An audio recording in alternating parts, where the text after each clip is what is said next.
Fala pessoal! Hoje nós vamos falar sobre os 5 mitos quando a gente fala de carro elétrico.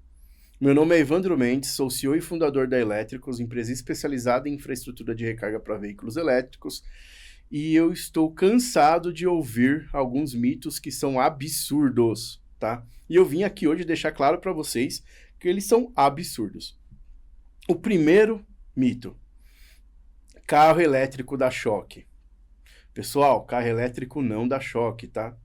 Então, embora você tenha bateria ali no carro elétrico, ela é totalmente selada e as partes vivas ali energizadas, elas são muito bem vedadas, isoladas, tá? Então, não tem risco de choque num carro elétrico.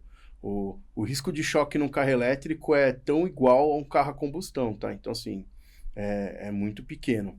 Claro que você precisa, né, não mexer onde não deve, né? Então, por exemplo, geralmente as linhas de alta tensão num carro elétrico, elas estão em eletrodutos laranjas, né, indicando ali alta tensão, então você não deve mexer ali. E você também não deve, né, levar seu carro e deixar na mão de quem não entende de fazer aí a manutenção, né, e todas as necessidades e intervenções num carro elétrico, você tem que levar em quem conhece, quem sabe mexer, tá bom? Bom, próximo mito. Não posso carregar o carro elétrico na chuva.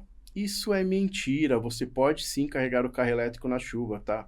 O sistema é totalmente seguro, inclusive os carregadores são preparados para ficar ao tempo, o carro é preparado para ficar ao tempo, e eu já carreguei meu carro na chuva uma dezena de vezes. Então, não se preocupem, podem carregar o carro na chuva, não tem perigo nenhum. Bom, pessoal, outro mito. Carregar o carro elétrico é caro. Bom, seguinte, tá? Esse é bem importante porque muitas perguntas sobre a conta de energia vai aumentar? E só tem uma resposta para isso. Vai. Por quê? Porque você vai ter mais um consumo de energia ali para abastecer o carro, tá? Então a conta de energia, de fato, vai aumentar. Só que a conta do posto vai reduzir muito mais.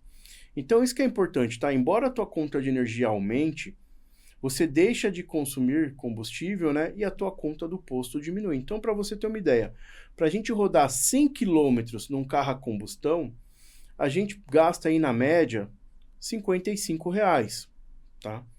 Para você rodar os mesmos 100 quilômetros num carro elétrico, você gasta mais ou menos, tá?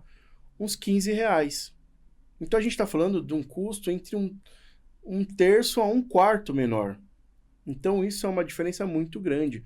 Se você tiver energia fotovoltaica na sua casa, esse custo pode cair para menos de R$ 8. Então, gente, carregar o carro elétrico não é caro. Embora sim a conta de energia aumente, o seu custo final é menor, tá bom? Porque você deixa de gastar no posto. E a relação é essa, tá? Entre um terço a um quarto menor. Então é uma diferença bem considerável. Bom, pessoal, próximo mito: que o carro elétrico polui igual o carro a combustão. Isso aí é muito mito, tá? Principalmente num país igual ao Brasil, que 81% da nossa energia é limpa, renovável, e o crescimento da energia fotovoltaica e da energia eólica tem crescido de forma exponencial. Então, eu costumo dizer que se tem um país que faz sentido o carro elétrico, é no Brasil. Então, pessoal, essa de que o carro elétrico polui mais ou igual ao carro a combustão é mito. Bom, pessoal, e o quinto mito, que é muito comum, tá, encontrar isso no mercado, é de que qualquer um pode fazer a instalação de infraestrutura de recarga para carro elétrico. E na verdade não. Por quê? A instalação física do carregador, de fato, em 95% do tempo, ela não é tão complicada. Mas os conceitos que você precisa ali ter de engenharia, né, ou de um técnico em eletrotécnica, que você precisa analisar desde a entrada de energia, queda de tensão, disposição do circuito, se vai por eletroduto galvanizado, se ele vai ser enterrado, e tudo que isso que influencia na especificação técnica da instalação, ela demanda um bom profissional. E tem que ser um profissional qualificado e habilitado. Então, quando você faz esse tipo de instalação com um profissional experiente, né, ou com uma empresa experiente, e que leva toda essa bagagem técnica, por mais que às vezes até fique um pouquinho mais caro, tá? Esse custo, mas você também leva a segurança e principalmente o suporte técnico e, inclusive, a responsabilidade técnica, né? Então, quando um profissional qualificado e habilitado ele faz uma instalação, ele faz um projeto, ele precisa fazer a anotação de responsabilidade técnica, ou seja, aquele profissional está se responsabilizando por aquilo.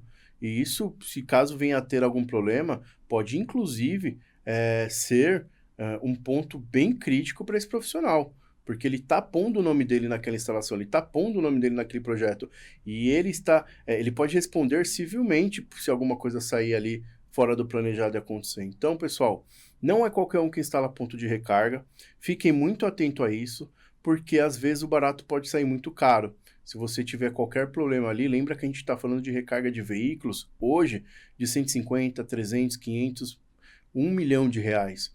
Então, às vezes, vale mais a pena você gastar e ter até mesmo uma empresa responsável por isso, do que você deixar na mão de alguém que não conheça. Eu tenho vários casos de carregadores que foram queimados porque o profissional que ia fazer a instalação não conhecia nenhum equipamento direito e acabou queimando e danificando o equipamento. Então, acho que vale a pena tomar cuidado, tá bom?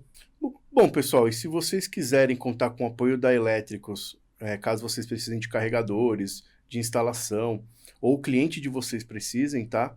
É só chamar a gente aqui, então tem todos os nossos dados aqui no canal do YouTube, tá? E a gente está à disposição para dar o apoio para vocês. Aproveitem, sigam a gente aqui no YouTube, curtam o canal, apertem o sininho para que vocês possam contribuir aí e reconhecer, né, o trabalho que a gente vem fazendo, que traz bastante informação e principalmente que é feito com muito carinho para que vocês sempre fiquem antenados no que a gente está fazendo, mas também o que está acontecendo no mercado.